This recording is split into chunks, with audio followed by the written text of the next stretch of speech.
All right, we're back, part two. So, Chava, if you want to take it from here. I was thinking, Ray. I was last time I was talking with Tito, and I was telling him about.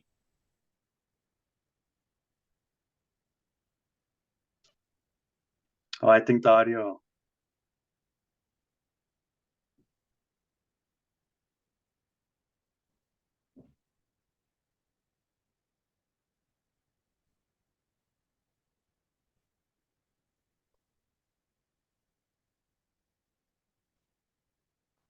No,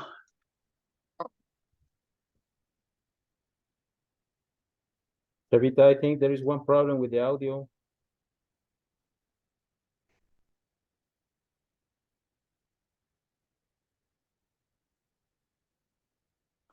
it's off. Now, Yeah. Yeah. all right. Yeah.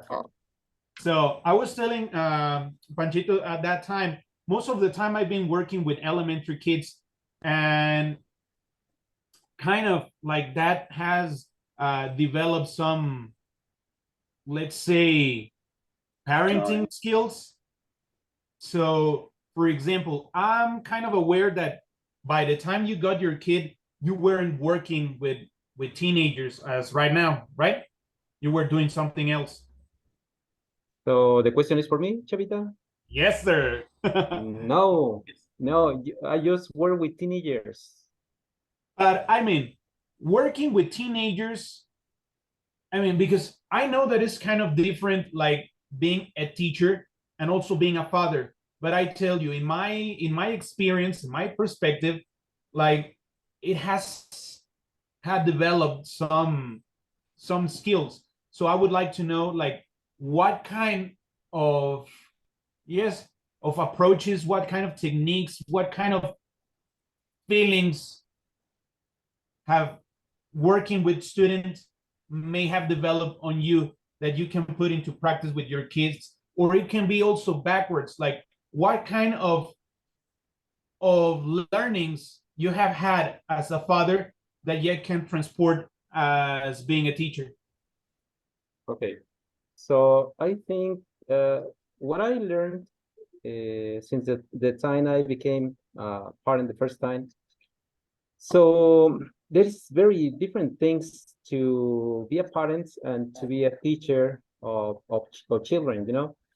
Let me tell you why. Because I have a bad experience. So when I start working for the private school, so the first time that I worked there is with middle school students, and the behavior was terrible, terrible, man.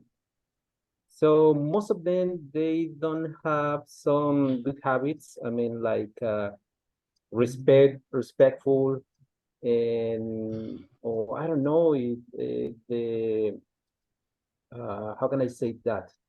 The generation has changed through the time. Because I remember when I was a student from primary school, so you have to respect your teacher. If you didn't do that, I think you was punished from the teacher from school and from your parents. And right now it's not. Right now, so for example, when you have some differences with students, all the time you have to deal that situation with the parents. And the parent all the time, they defend the kids. And all the time they say that the kids have the rights all the time, you know? There is a big difference. I've been in that position, but I mean, how do you cope with that? Or for example, I mean, it is useless to speak to the parents because they are gonna put on their kid's side. So when you are there, I mean, in your classroom, how do you manage those things?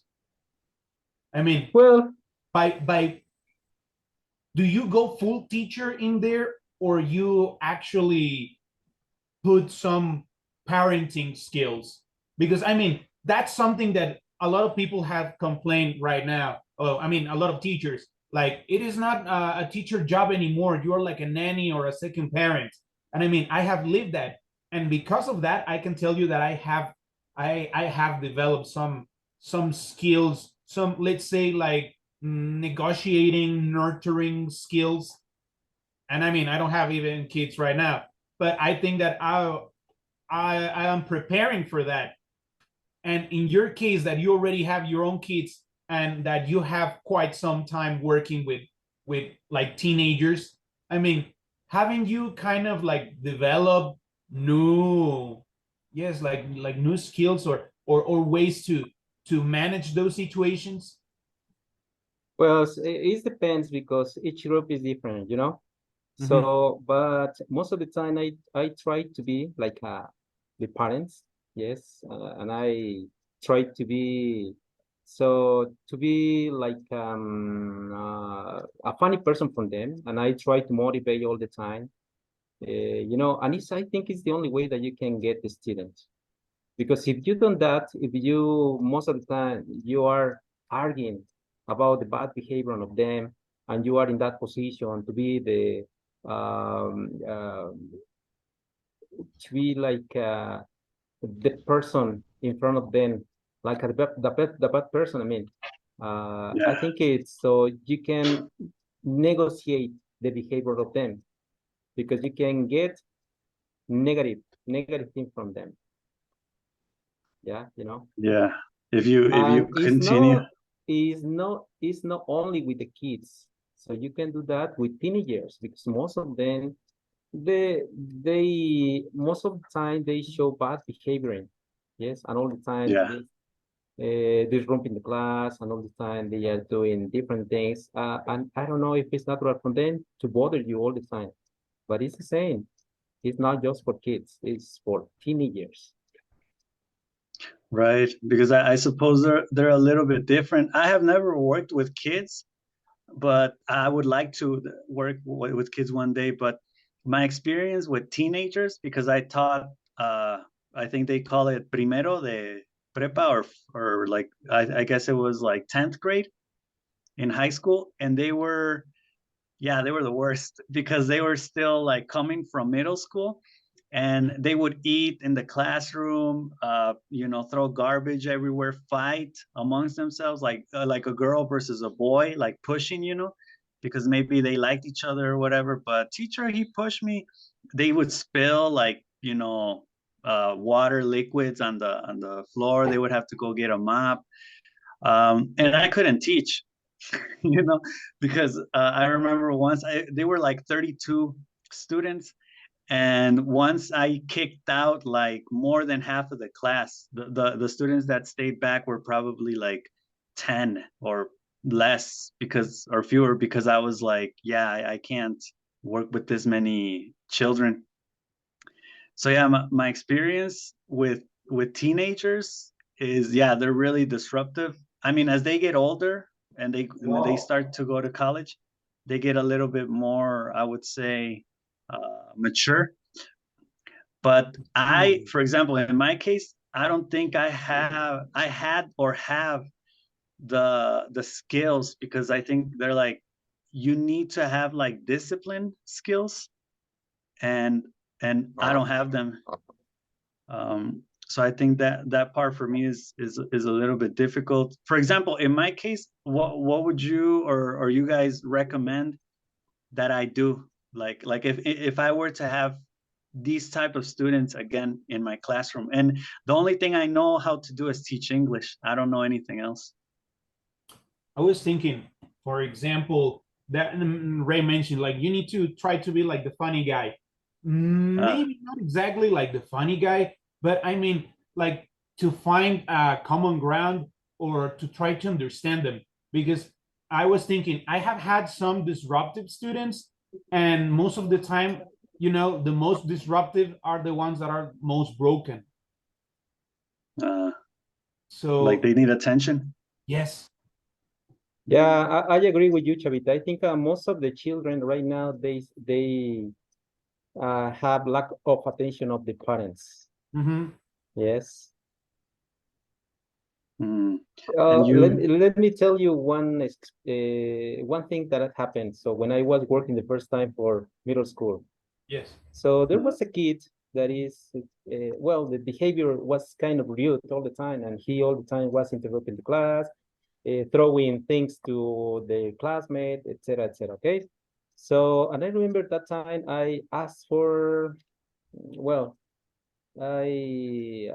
I called the principal and I Yeah. said, you know what, this guy is still continue interrupting the class and he offend the classmates, etc., etc. And he was okay. So the principal talk talk to the student in that moment, but the student got mad that when the principal get out from the classroom, he say, "Teacher, chingue su madre." Oh, what?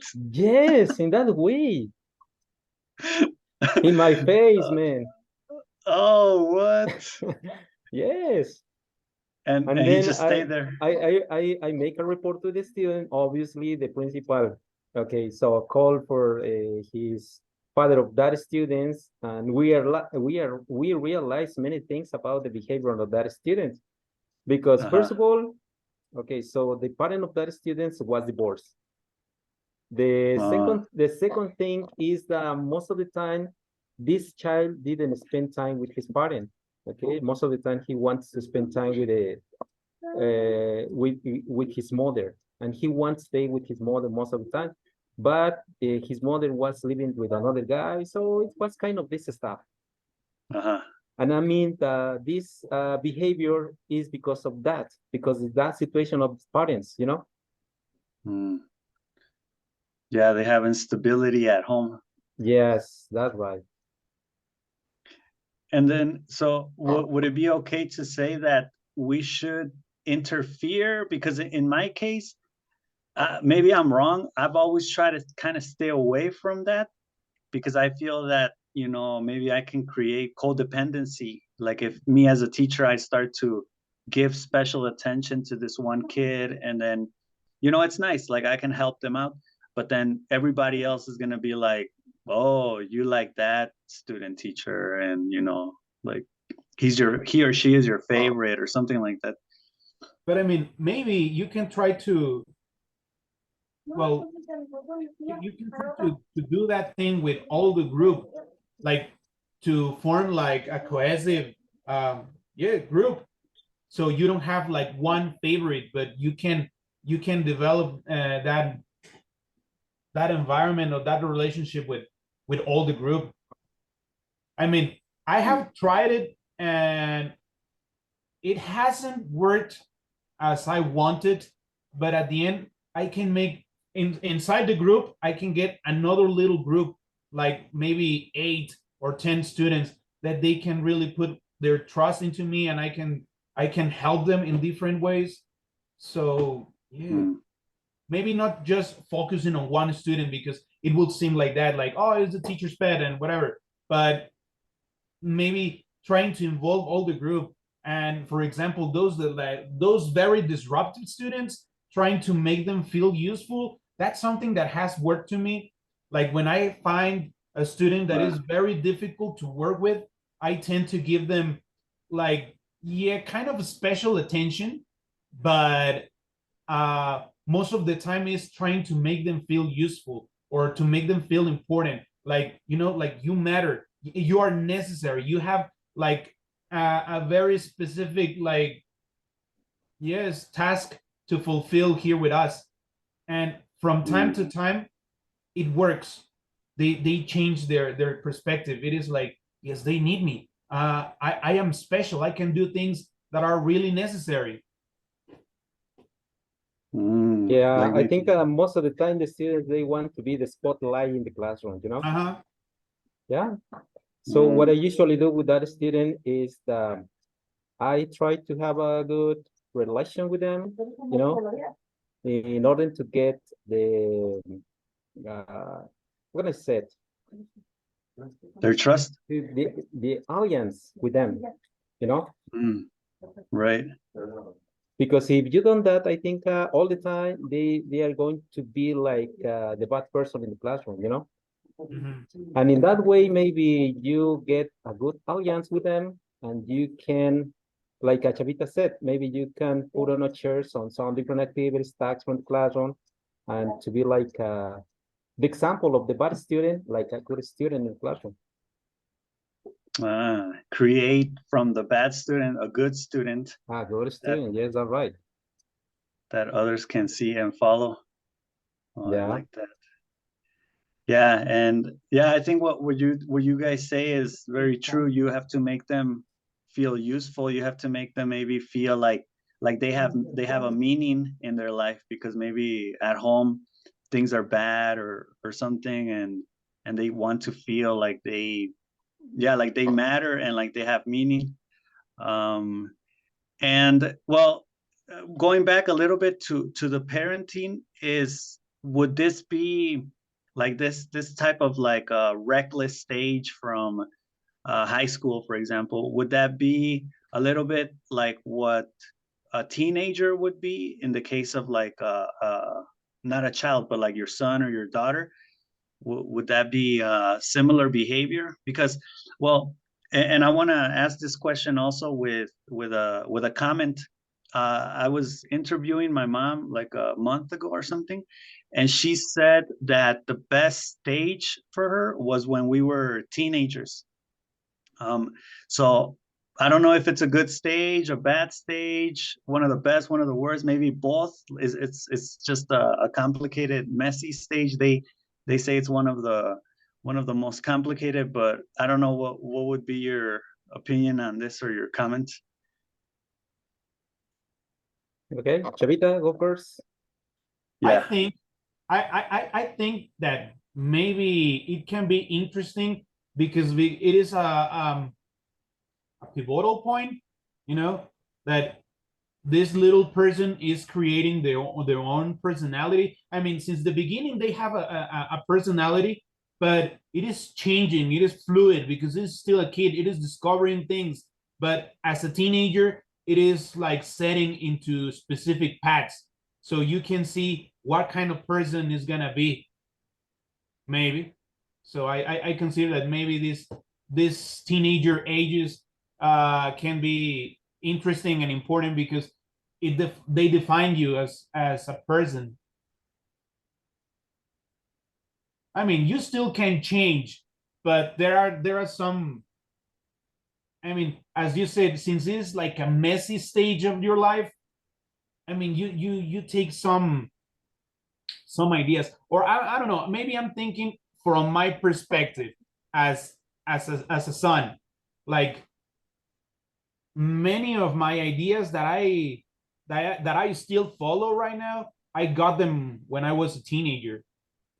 So I mean, I think that is a point where it defines it really defines who you're gonna be.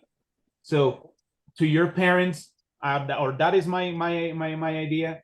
And I also have seen it, and I also have feel it. Maybe not exactly as a parent, but for example, some years ago I was teaching fifth grade, and then I could see those kids moving to sixth grade and then going to junior high, and I can see how they are like either like ditching some ways of behaviors and or how they are reinforcing them, and I can see how their personalities are like finally setting into something like this guy is gonna be like really organized or this girl is gonna change.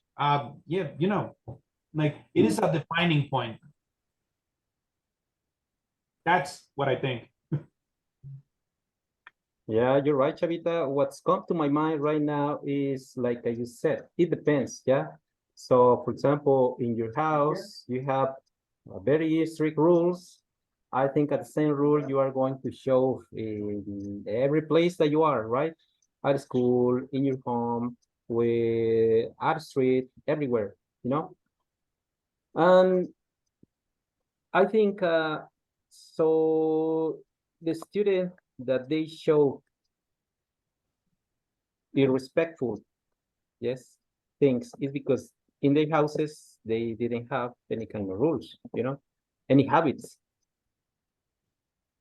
and that's maybe affect the growing of this student, you know, in all the aspect, you know. That's my opinion. Right.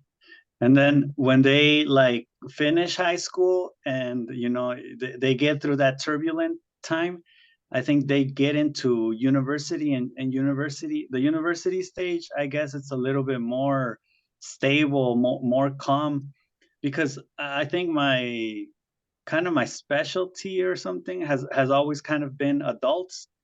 Well, since I started teaching, I would teach adults, and then eventually now I teach university students. That's like my forte, you know, my strength. So I think university students, a lot of the times, they're not really taken into consideration from the teaching standpoint because, well, I was actually talking to Chava about this the last session where, like, you have meetings or discussions about teaching, for example, and they always talk about children, but they never talk about university, right? They don't talk about the university um, like students.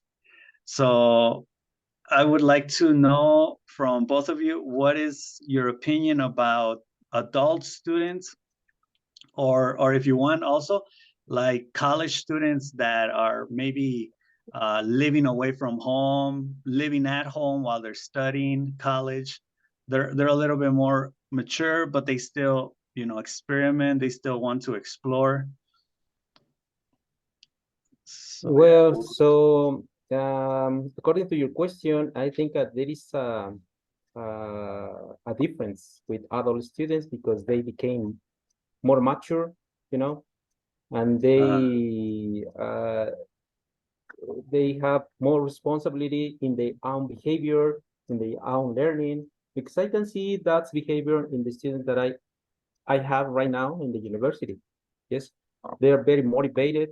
Okay, so they want to learn by their own because some of them they are almost professionists, and I think that's the way that you said they became mature in that way.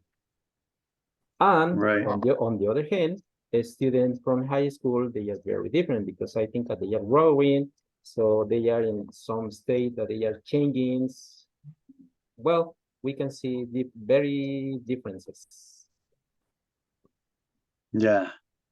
Right now, I'm And working at an academy, and yes, I have a lot of students who are actually, you know, like they're studying at the university, or they're finishing, or they are just starting to work. And yeah, I mean, some of them, yeah, they're kind of mature. Some other are like, yes, I just need this because it is just part of the process in order to get my degree or my title or whatever.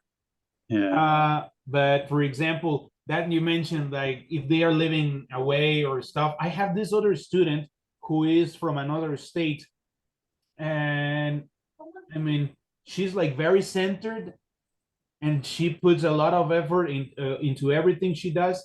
But she has told me a little bit about her life, and she says that her whole life it has been only her mom and her, just those two.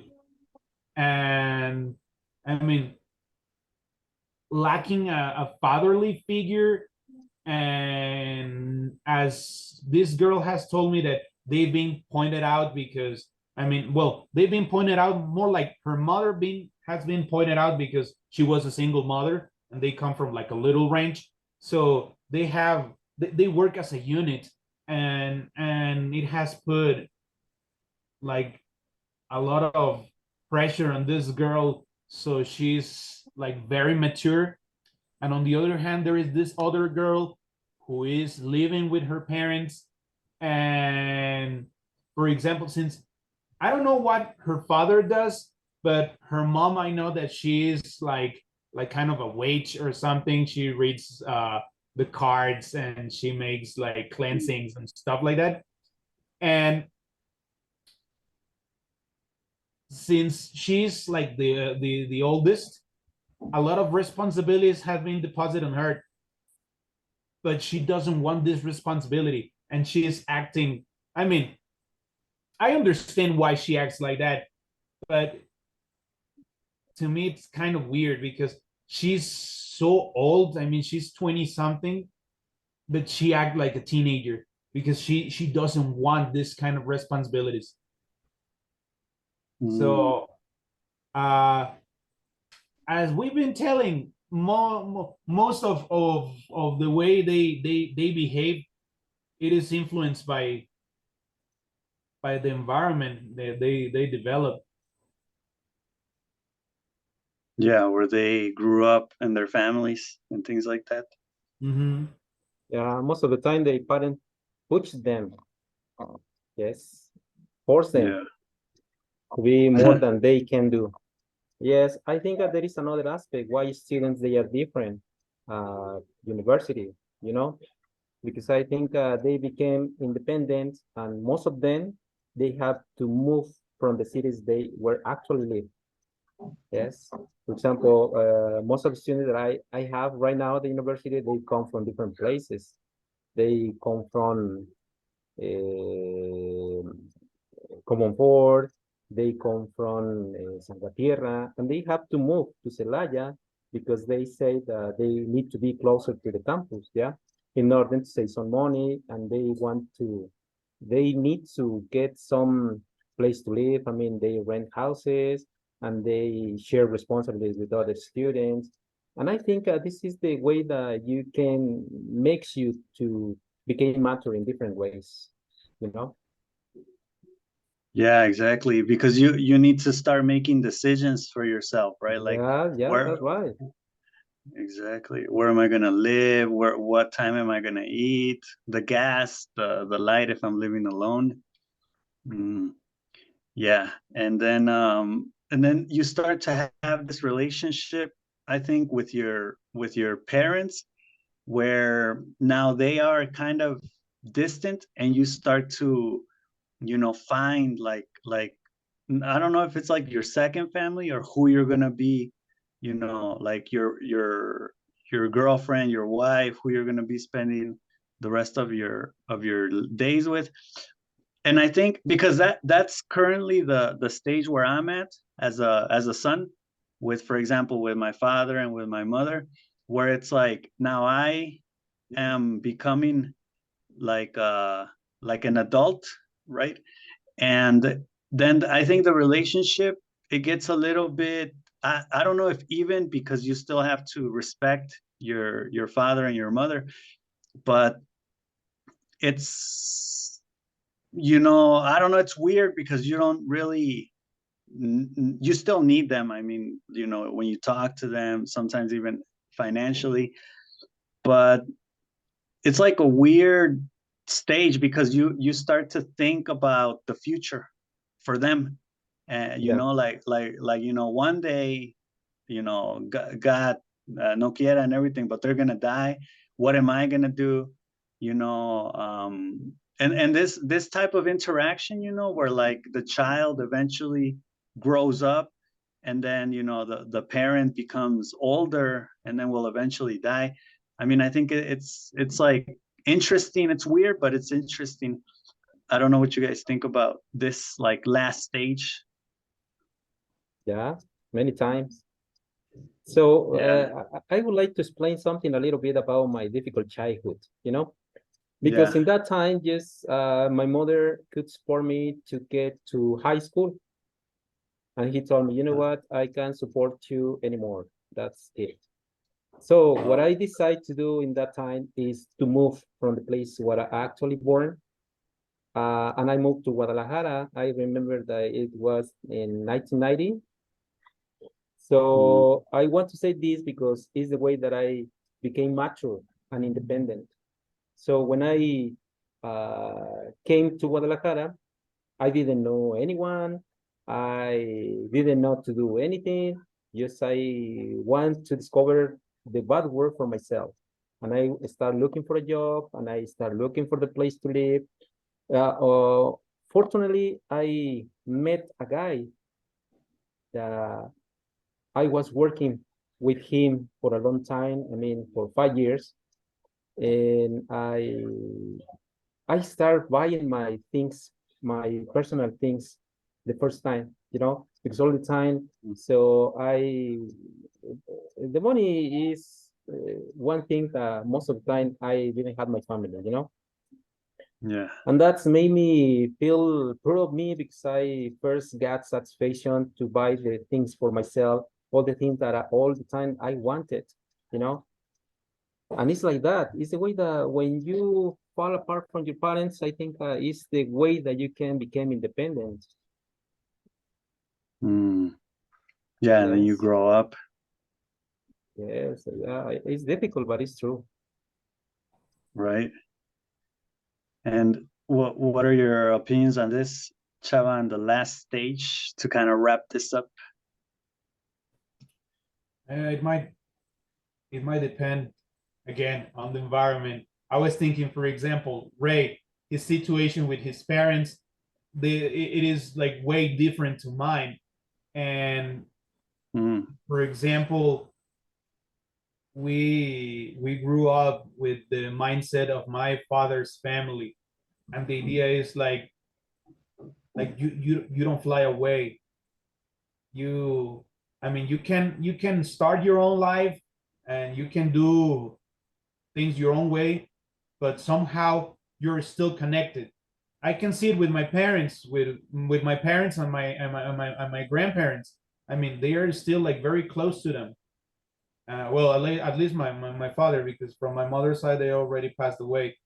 But yeah, I think it is as many people said, like as you are growing older, the roles invert. So now, Yeah.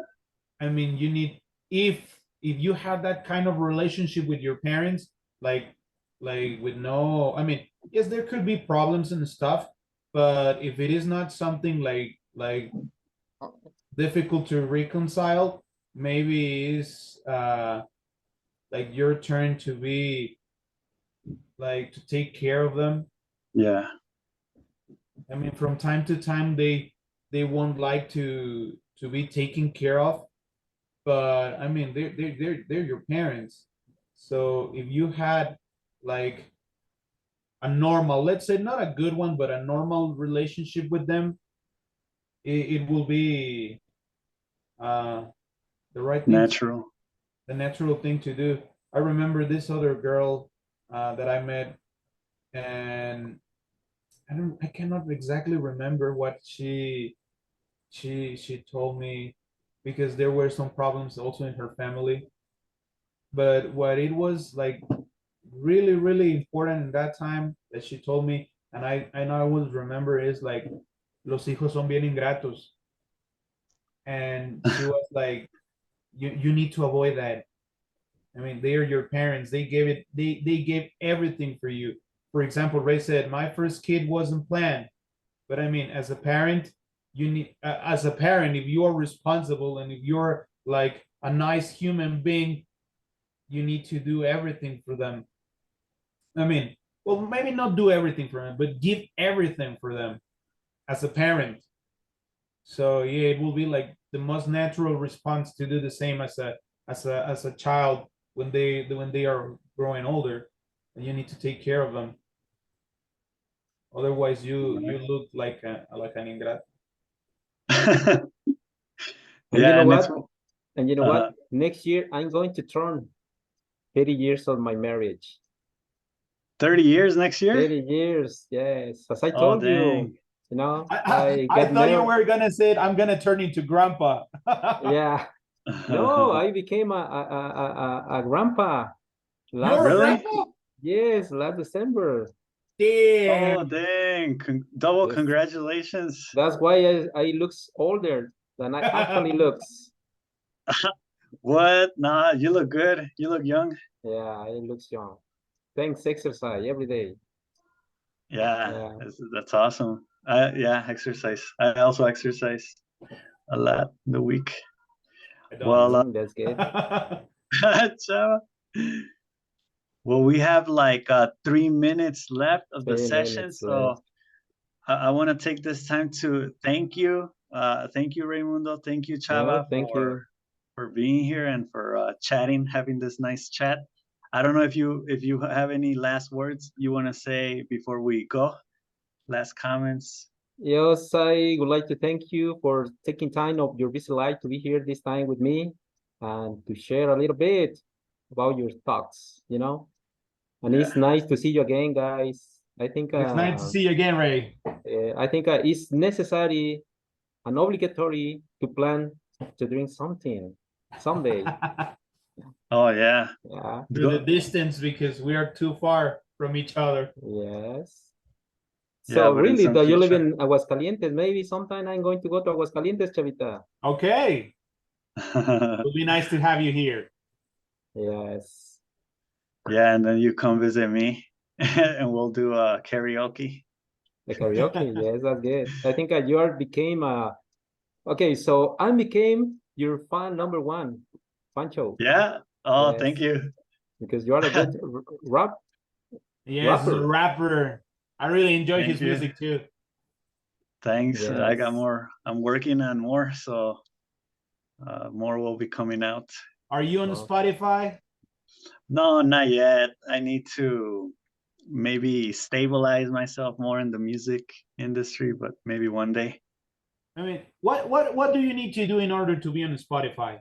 Because I have a cousin that he has like 2 or 3 songs on Spotify. I mean, they are awful, but he was like, yes, it is very easy. So I was like, I mean, you have talent, man. You have good Thanks. production. So I think it wouldn't be that hard for you. Yeah, I gotta look into it. Hopefully soon. Yeah. Oh, dang, we only have 1 minute, but thanks guys for being here. I'll send you the video when it's uploaded in a little bit. Okay, so don't forget to send the link. Yeah, I'll send the link. And for the next one. Oh yeah, we'll plan one for soon. Okay, We that can sounds have you good. back, Ray. Nice seeing you guys. Okay. One last thing, Chavita, I miss your history classes. Maybe we can try to do something like that. I've been Mm. reading a lot about history lately. Okay, History that's session. good. I think I need to catch up on history. Yeah. Yeah, All we'll right, do history guys. next time. Okay, Okay. Sounds history it good. is. See you guys.